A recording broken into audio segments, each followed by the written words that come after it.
প্রথম টি-20তে জিততে হলে বাংলাদেশের মাটিতে সবচেয়ে বড় রান তারাই রেকর্ড গড়তে হতো বাংলাদেশকে।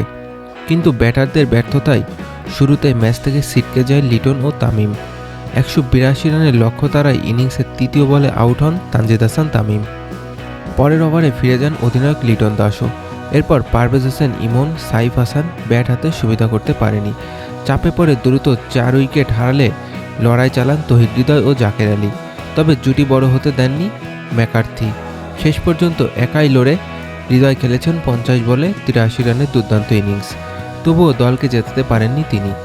নির্ধারিত 20 ওভারে বাংলাদেশ থামে 9 উইকেটে 142 রানে। আয়ারল্যান্ডের হয়ে 4 উইকেট নিয়েছে হামফ্রিজ, 3টি করে উইকেট নিয়েছেন ম্যাকার্থি ও এডওয়ার্ড।